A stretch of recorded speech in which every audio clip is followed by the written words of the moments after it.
Salut à tous. Alors voilà, on a vu l'épisode précédent, l'usinage du corps et la préparation à recevoir la table d'harmonie. L'usinage de la table d'harmonie, c'est justement ce qu'on va voir ensemble dans cet épisode, en tout cas en partie. Effectivement, je vais essayer de limiter un peu le contenu de la vidéo pour les rendre un peu plus digestes, à savoir de mieux expliquer et de plus en dire sur ce que je fais. Voilà, vous me direz ce que vous en pensez. Et du coup, je vais couper en deux cette réalisation de la table d'harmonie pour ne parler dans cet épisode que de la réalisation de la partie supérieure, du plateau. Voilà, ce qu'on peut aussi appeler la table, qui est réalisée dans de l'épicéa de Sitka. Pourquoi cette nuance-là? Parce que selon moi, c'est un bon compromis entre coût et performance, à savoir que le budget est une contrainte. Les deux morceaux de bois qui constituent cette table m'ont coûté un peu moins de 30 €.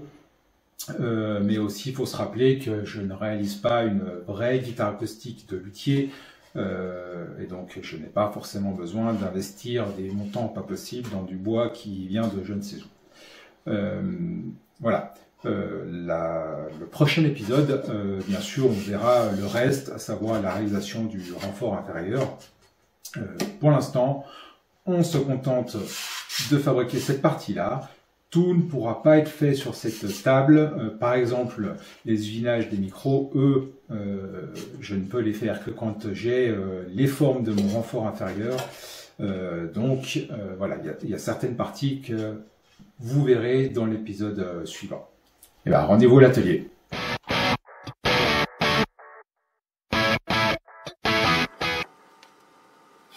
Voilà, alors la première étape consiste à rectifier en même temps les deux champs qu'on va ensuite coller ensemble. Une chose à laquelle il faut penser, c'est à bien mettre l'une contre l'autre les deux faces qu'on veut voir au-dessus ou au-dessous, c'est pareil, de la table d'harmonie. Pourquoi? Parce que si on a un défaut de perpendicularité, alors il va se compenser automatiquement.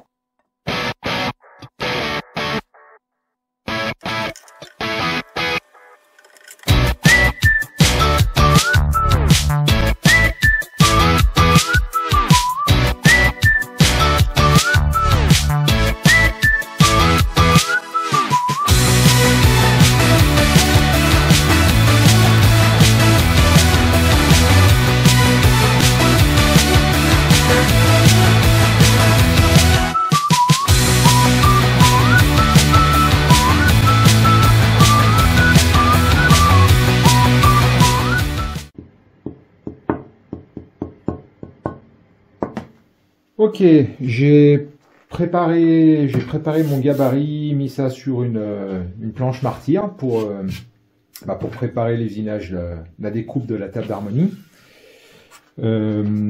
Avant d'attaquer directement dans le plateau définitif, là, l'assemblage que j'ai fait, je vais faire un essai sur une chute. Pour ça, je vais utiliser la chute de contreplaqué qui avait servi à faire mon contour, le gabarit. Et vérifier que ça joue, parce que du bois de table d'harmonie j'en ai acheté que deux morceaux, donc j'ai le droit à 0 erreur. Voilà, j'ai monté la fraise de 8 ainsi que le petit roulement de 16 comme on avait vu déjà sur la défonceuse. Voilà, j'ai mis deux roulements l'un sur l'autre finalement, ça me permettra d'avoir un petit peu plus de latitude dans le réglage de la hauteur. Et donc tout ça va venir s'appuyer sur le contour. Pour la fixer, je vais pas m'embêter, vu que je peux pas brider ça, le plateau définitif, je vais le brider en même temps que le tout avec les 4 serre-joints là, mais celui-là je vais tout simplement le coller à double face. Ça devrait être suffisant pour le maintenir en position.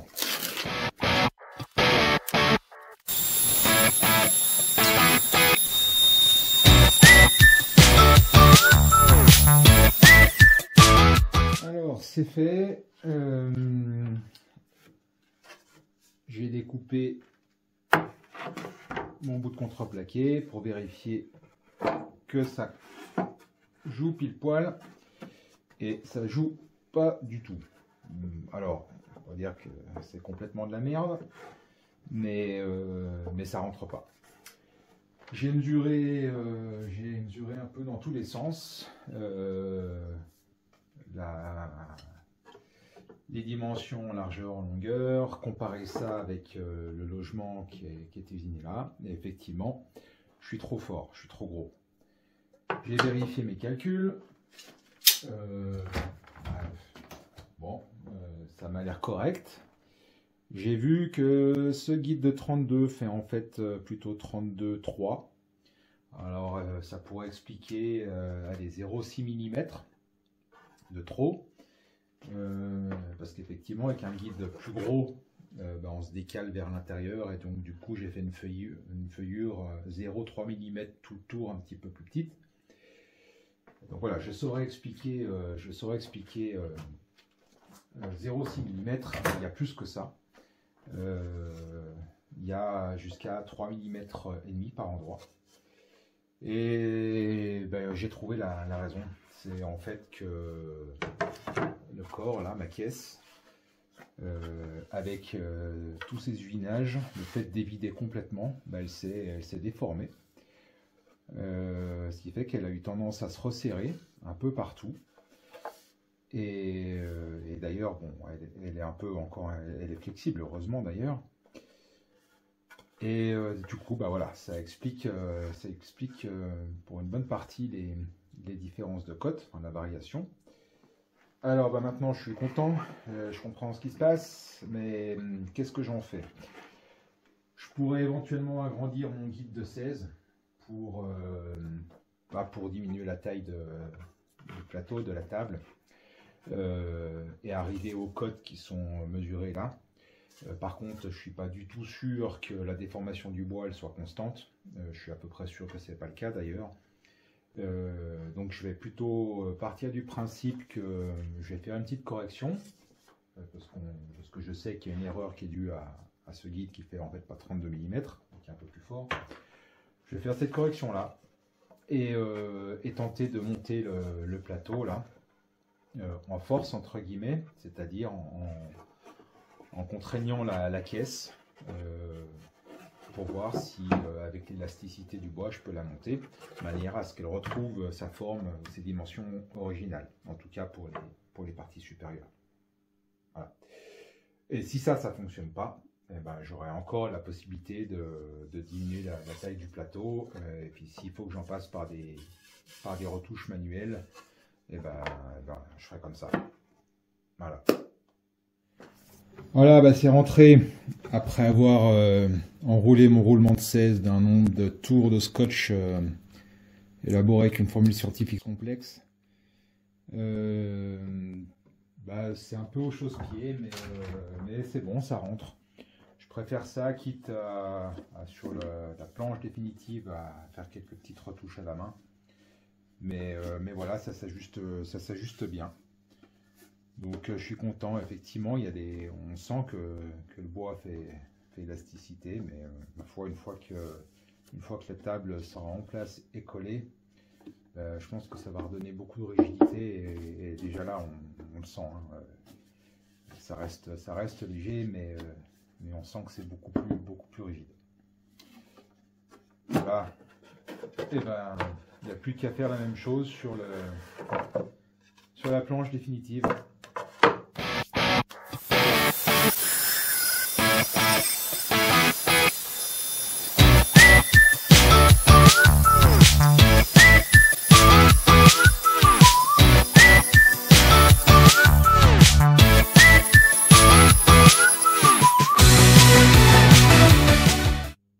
Et voilà, ça se monte.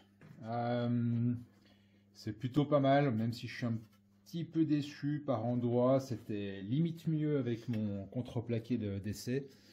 Là, on voit, j'ai un petit jour ici. Je pense que avec les finitions, ça devrait un peu moins se voir. Sinon, ça s'ajuste plutôt bien partout, et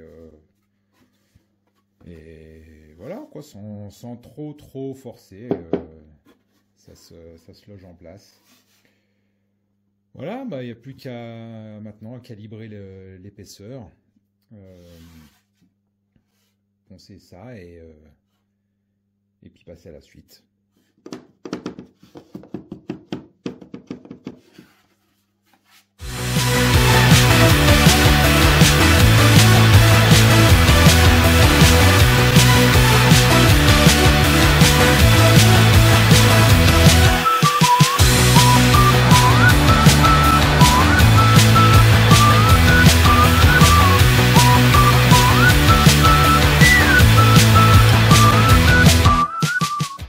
Voilà, c'est fini pour le calibrage d'épaisseur. J'ai terminé par un grain 120, j'ai commencé à 40. Alors c'est assez long, mais par contre je suis content du résultat dans le sens où l'épaisseur elle est bien constante partout. J'ai 3,5 d'épais, alors c'est un peu épais pour une table d'harmonie. Mais ça, j'y reviendrai plus tard, j'expliquerai pourquoi. Après, voilà, c'est long. C'est sûr que Rabot d'Ego, ça aurait été sûrement plus rapide. Mais pourquoi j'ai pas fait qu'une Rabot d'Ego? Déjà parce que j'en ai pas. Et je sais pas si je me serais senti de passer une planche aussi fine dans la raboteuse. Bref, voilà. En tout cas, comme ça, même si c'est un peu long, ça fonctionne. Et voilà, le résultat est là. Donc, en prenant son temps, on arrive. Et voilà ce que ça va donner. Oh yeah! Ensuite quoi? Ensuite, j'aimerais coller le renfort inférieur de la table, qui sera le seul et unique renfort. Avant ça, puisque une fois que ce renfort sera collé, j'aurai un peu plus de mal à travailler sur le dessus. J'aimerais avancer avec le positionnement de mon chevalet et éventuellement le perçage du trou pour le son. Alors le perçage du trou, on voit un petit gabarit en impression 3D. Pourquoi? Parce que je vais devoir peut-être faire plusieurs formes identiques. Donc je me suis imprimé un petit gabarit comme ça que je vais serrer sur la table à la bonne position, utiliser une fraise à copier. Et si après je dois faire d'autres pièces qui iront dedans, et c'est pas compliqué. J'ai des formes en 3D, donc je peux éventuellement imprimer avec des décalages selon les diamètres de fraise que j'ai utilisés, ou imprimer les pièces 3D en elles-mêmes que je vais mettre à l'intérieur. À voir plus tard. Pour positionner ce chevalet, j'ai besoin de connaître la position exacte du manche de la guitare. Alors je pourrais me fier au trou, au pré-trou qu'il y avait dans le corps à l'origine et que j'avais repéré. Ces pré-trous me donnent la position du chevalet métallique qui est prévu avec le kit, que je ne vais pas utiliser, mais avec ce chevalet-là, ce qu'on voit, c'est que j'ai du mal à connaître la position exacte du futur chevalet, parce que c'est je sais pas comment on appelle ça là, ces petits renvois de cordes là, ils sont réglables sur plusieurs millimètres, voire 1 centimètre facilement. Donc ça me donne pas une position précise. Et autre chose, mon manche, je ne connais pas encore sa position exacte, et il se peut que, voilà, avec les différents usinages, il suffit qu'il soit un petit peu décalé comme ça, en angle, ou même sur la longueur, et ça aura une influence importante sur la position du chevalet. Donc la première chose à faire, c'est de m'assurer que mon manche, il aura une position ferme et définitive.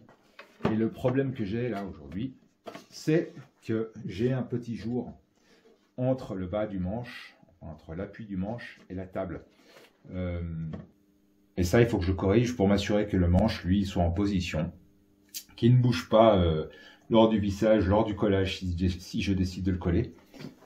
Et que voilà, une fois que tout soit en place, mon chevalet il est bien dans l'alignement, il est bien à la bonne distance par rapport au diapason. Voilà, donc première chose à faire, c'est m'assurer que les usinages dans le corps correspondent bien à la forme du manche et que j'ai pas de latitude, que je sois bien embuté contre l'appui du corps. Et après ça, je pourrais définir la position du chevalet. Pour que vous compreniez mieux de quoi je parle, j'ai pris des photos et on voit que effectivement le bout du manche ne plaque pas contre la table. Par contre, ce qu'on voit, c'est que l'usinage ici, là, sur le bout de table, il est bien aligné avec le bout du manche. Ça veut dire que, en fait, le gabarit que j'ai fait est parfaitement perpendiculaire à l'axe de la guitare. Donc ça, c'est une bonne chose. Et effectivement, on voit peut-être des défauts dans les arrondis ici, et on voit aussi que l'usinage qui est fait dans le corps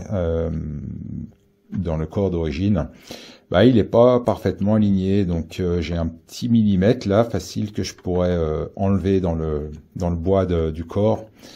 Et pour ça, je vais utiliser ma table en fait comme gabarit. Donc avec une fraise à copier, je vais m'aligner sur cet usinage là.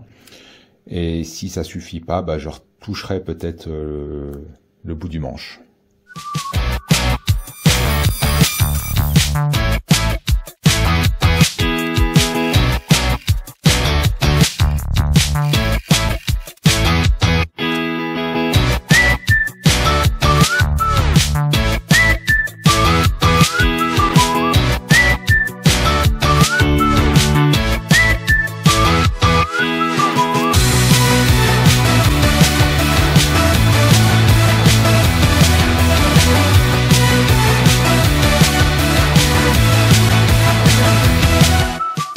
Donc là, j'ai mis 3 vis pour maintenir le manche dans sa position. Je ne les ai pas serrés à fond, pas complètement. Ce que je veux vérifier là, c'est que voilà, je sens qu'il y a un petit peu de jeu, c'est très bien.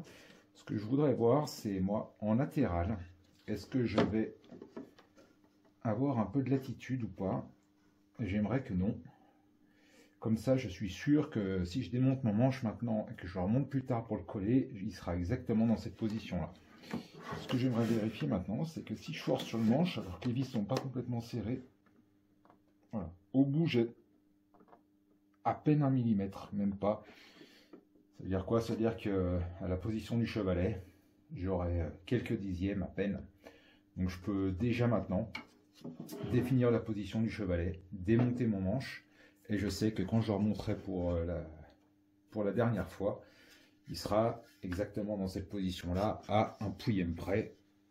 Et donc ça va très bien. Voilà, les deux règles sont plaquées contre le manche, pour pas que ça bouge. Je me suis bien sûr assuré de leur rectitude avec une méthode indiscutable. Impeccable. Et j'ai tracé le milieu des deux règles sur un scotch là, et le milieu de la table d'harmonie qui correspond pour l'un à l'axe du manche et pour l'autre à l'axe du corps. Et voilà, on va regarder ça de plus près, mais ça me paraît très très bien. Et je vais aussi m'assurer que quand je bouge le manche, il n'y ait pas trop de déplacement. Voilà, alors sans contraindre le manche, donc en le laissant dans sa position qui est naturelle, sans le serrage complet des vis, on voit qu'il y a un tout petit décalage. Objectivement, c'est pas loin d'être parfaitement aligné. Et si je bloque, je maintiens fermement mon manche et puis que j'essaye sans forcer de pousser mon manche de haut en bas, on voit que ça bouge un petit peu. Pas beaucoup, alors ça veut dire que si je veux être parfait, je vais décaler mon chevalet d'un demi-millimètre vers le haut et ce sera très bien.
Voilà, bah, c'est tout pour cet épisode. Merci d'avoir regardé jusque-là.